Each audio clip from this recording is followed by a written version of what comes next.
Every investigation begins with a thread, with an anomaly that disrupts the normal order of things. In the case of Gustavo Fring, that anomaly is not a piece of evidence, but its complete absence. I believe that this very fact, the gaping void in the place of his past, is the key to understanding who he really was. Our investigation begins in the office of the Drug Enforcement Administration, where Agent Hank Schrader asks a question that cracks the first fissure in Fring's flawless facade. Exhibit 1 is the dialogue between Hank and Gus. Hank, after doing extensive work, states bluntly, "I know you're a Chilean national, but there's no record of Gustavo Fring ever having existed in Chile." I know you're a Chilean national, but there are no records of you ever living there. Really? This is not just the absence of convictions or petty offenses. This is the total absence of a man in the national archives of his own country until 1986. For any investigator, this is a red flag the size of a national banner. A person cannot just materialize out of thin air in 1986, obtain a visa to Mexico, and then to the US. Note Fring's reaction. He does not deny, he does not panic. He uses a known historical reality as a smokescreen. His answer is a masterpiece of cold and calculated disinformation. General Pinochet's government was guilty of a great many sins. First and foremost were its human rights abuses. But it was also notoriously unreliable at keeping records. I'm sure if you keep digging, you'll find me. Hidden in this phrase is not a defense, but a challenge. He doesn't say, "You will find nothing." He says, "Keep digging." This is the confidence of a man who knows that his past is not merely lost, but professionally erased.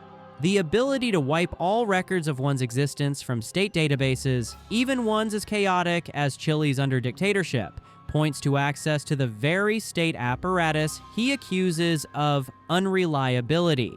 Even Mike Ehrmantraut, a man with vast resources and experience, later confirmed he could not find any trace of Gus's past, which only underscores the professionalism with which the purge was carried out. I believe this is not the story of a man who fled his past by creating a new identity. It is the story of a man who perhaps kept his name, but surgically removed all history attached to it. This is a much more complex and sophisticated operation, suggesting not flight from the state, but service within the state, endowed with the power to manipulate its own archives. His mocking, I'm sure if you keep digging, you'll find me, may in fact be his private joke. He knows the only Gustavo Fring they can find is the one he himself constructed after 1986. This void is not a gap in the biography. It is the foundation upon which we will build our case. When official documents remain silent, the most valuable sources of information become those who knew a man before he became a legend. In Fring's case, these are his enemies, powerful cartel figures who encountered him long before he became the meth king of Albuquerque. Their fear and cryptic hints paint a portrait of a man whose reputation preceded him. The poolside scene at Don Eladio's estate is our Rosetta Stone. After Hector Salamanca coldly kills Max Arciniega, Gus's partner, Eladio, spares Fring himself. His words, "I consider the most important evidence in the entire investigation." La única razón por la cual tú estás vivo y él no es porque yo sé quién eres tú. Pero entiéndeme bien, ya no estás en Chile. A powerful cartel boss on his own territory has just executed a man for unauthorized drug dealing. By all laws of this world, Gus should have been next. Yet, Eladio spares him. This is not an act of mercy, but an act of self-preservation. Killing Fring, as Eladio implies, would bring catastrophic consequences from a power far greater than the Juarez cartel. The addition, "You are not in Chile," is crucial. It means the protection Fring enjoyed was geographically and politically tied specifically to Chile. Outside it, he is vulnerable. Hector Salamanca, a man of brute force and primitive cruelty, in one flashback scornfully calls Fring Big Generalissimo. Gran hombre, gran generalísimo, gran cocinero es más parecido, el hombre gallina. This term is extremely important. Generalissimo is not a standard military rank. It is a title borne by supreme commanders, most often associated with 20th century dictators like Francisco Franco. In the context of Chile, ruled by Pinochet's military junta, the term is a biting and very specific taunt. This is no random insult but a deliberate jab based on knowledge of Fring's past. It is not his only insult. Another time, hinting at Gus's close relationship with Max, Hector sneeringly suggests renaming their restaurant Los Culos Hermanos, or the Butt Brothers. Pollos hermanos. Yo diría los culos, hermanos. These attacks are always personal and aimed at Gus's past, which Hector clearly knows better than others. The brilliant and paranoid Lalo Salamanca is the only one who understands the true nature of the threat posed by Fring. He distrusts Gus and begins his own investigation, trying to uncover, like what happened in Santiago, and dig into his German partners. Como lo que pasó en Santiago, eso también era negocio. Necesito saber que todo esto ya es caso cerrado. Lalo's investigation establishes a critically important link between Fring's Chilean past and his corporate patrons from Madrigal Electromotive. In one episode, Gus calms the panicked German executive Peter Schuler by reminding him of the Santiago incident. He says, I will never forget what you did. You are still the same man. This is direct confirmation of their shared perilous past in Chile. Lalo's search for the people from Santiago is nothing less than an attempt to expose this old alliance. These testimonies create a unique dynamic of power. Formally, after Max's death, Fring was forced to submit to the cartel. Yet Eladio's fear and Hector's taunts show that they were aware of a hidden power Gus possessed. A fragile equilibrium emerged. Fring played the role of loyal distributor, while the cartel leadership understood they were dealing with an entity they could not fully control or eliminate without dire consequences. This is why Gus was able to build his underground empire under their noses for 2 decades. They simply feared probing too deeply into his affairs. Lalo's investigation was so dangerous for Gus, not because it could expose him as a drug trafficker. The cartel already knew that. It was dangerous because it could reveal his true identity and the methods he commanded. I heard about it. He should have let me take care of them. Maybe. This was an existential threat, and that is why Gus went to extreme measures to stop Lalo. Now, I propose we step away from external evidence and analyze the subject himself. The psychological profile of Gustavo Fring is another fundamental anomaly. I argue that his personality traits are absolutely atypical for the world of drug trafficking, but perfectly fit the profile of a man trained in state intelligence or secret police. His defining qualities are methodicalness, patience, and discipline. His obsession with control manifests in everything, from perfectly ironed shirts and impeccable order in his restaurants to the structure of his criminal empire, which functions with the efficiency of a transnational corporation rather than a chaotic gang. This pedantry is not just a personality trait, but an operational doctrine aimed at minimizing risks and eliminating variables. His patience is almost superhuman. He waits 20 years to take revenge on the cartel.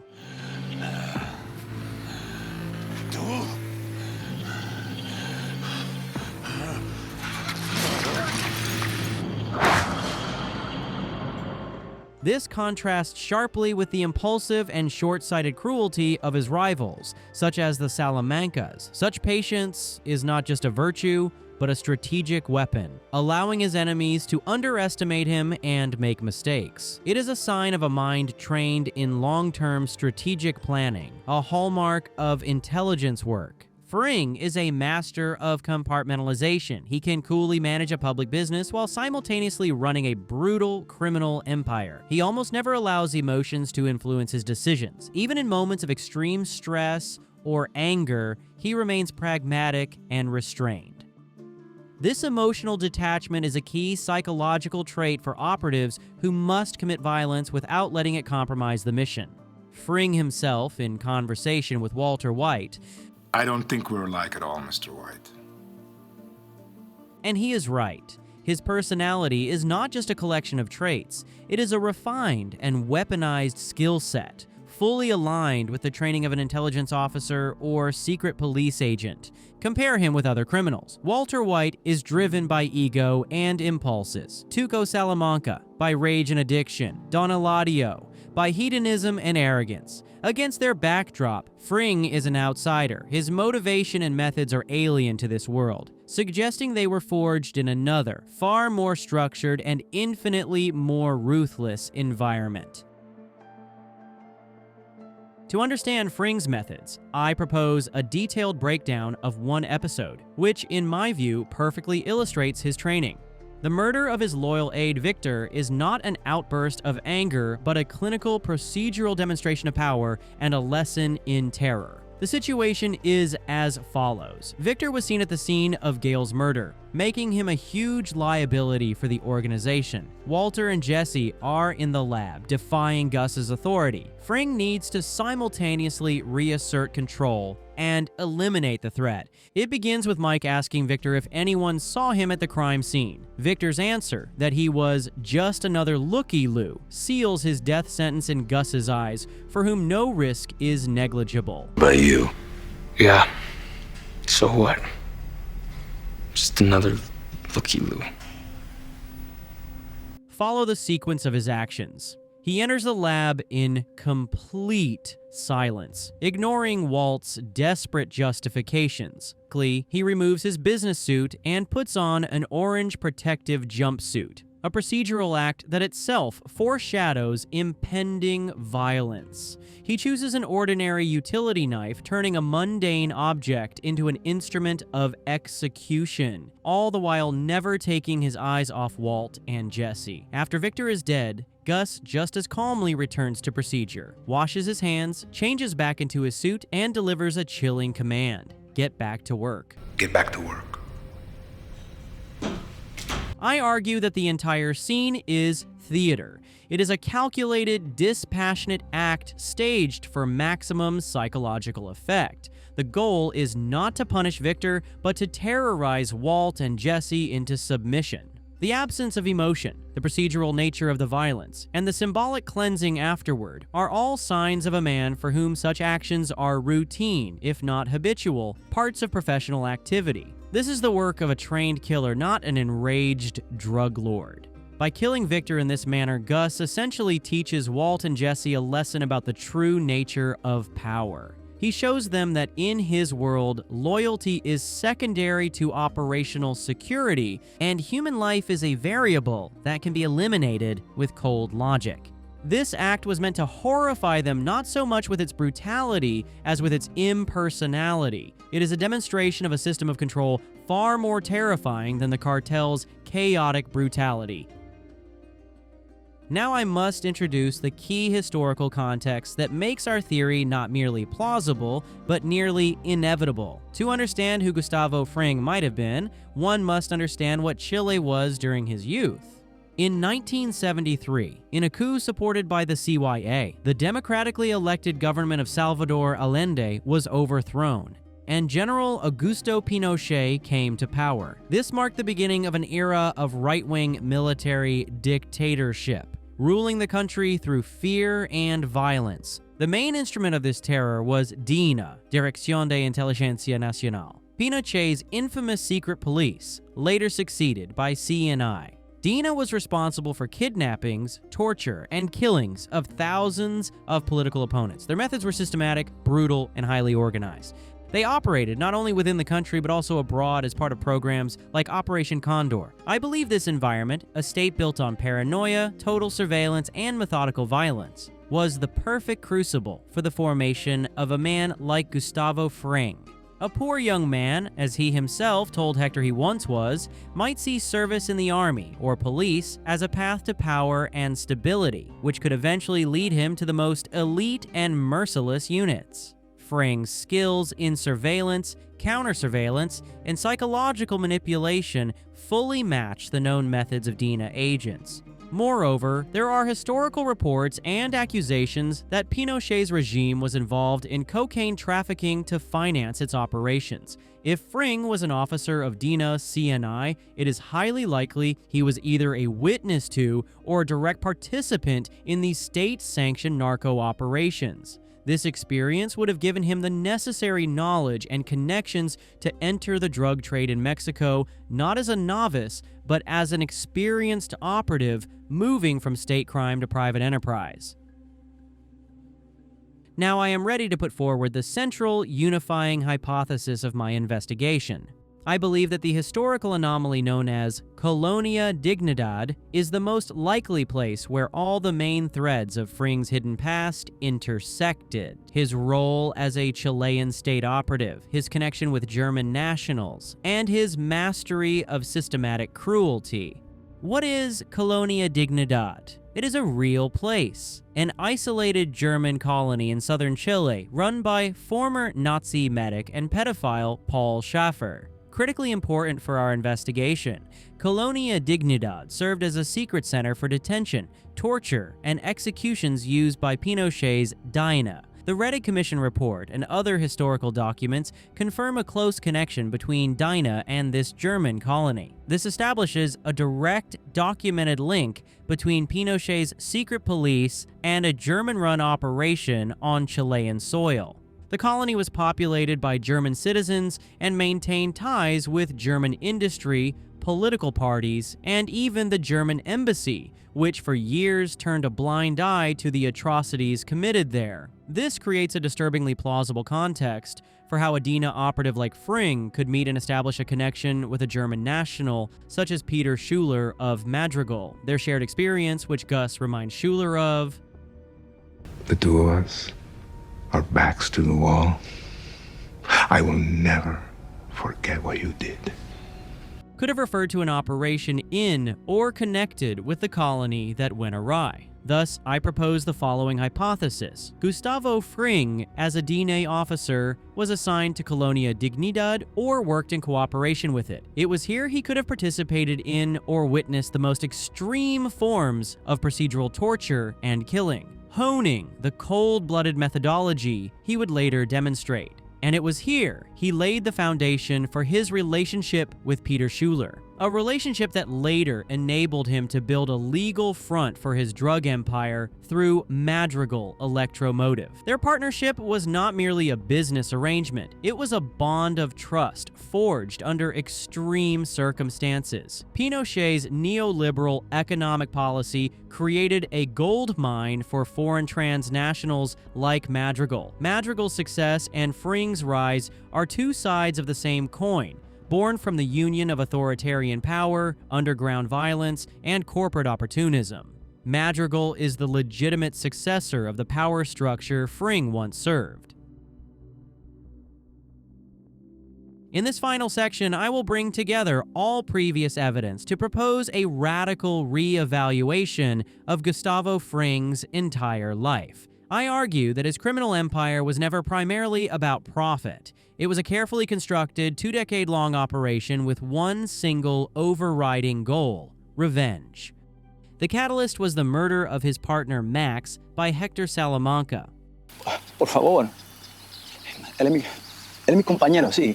Yo lo necesito. Carried out by Hector Salamanca, this trauma became the defining event of Fring's life. It transformed him from an ambitious entrepreneur into a man consumed by vengeance. This vendetta was so obvious to his enemies that Hector Salamanca's last words before his stroke were directed at Gus. It is personal. And you treat us like dogs! Hector, this isn't personal. It is! It is personal! Hector, in his primitive rage, understood the true nature of their war. In response to this trauma, Fring weaponized the very skills he had acquired in Chile: Patience, strategic planning, ruthlessness, psychological manipulation. All these tools, once serving a fascist state, were redirected toward fulfilling a deeply personal mission. His entire business strategy was a form of slow, agonizing revenge. He didn't just want to kill Hector Salamanca, he wanted to destroy his family, break his mind, and erase his legacy, leaving him alive to see it all. Don Eladio, Don Paco, Cesar, Reinaldo, Fortuno, Cisco and Luis, Escalada, all dead. He didn't just want to break free of the cartel, he wanted to poison its leadership and watch it rot from within. This is the logic not of a businessman, but of a torturer applying his craft on a grand scale. Ultimately, this personal vendetta, which was the engine of his success, also became the cause of his downfall. His need to personally torment Hector led him straight into Walter White's trap, proving that even the most restrained man can be undone by the one emotion he could never fully control. Gustavo Fring is not merely a drug lord. He is a ghost of a dark chapter in history, a man whose existence in America was but a long, cold echo of the violence that forged him in Pinochet's Chile. The case may be closed, but the shadow of the man from Santiago remains.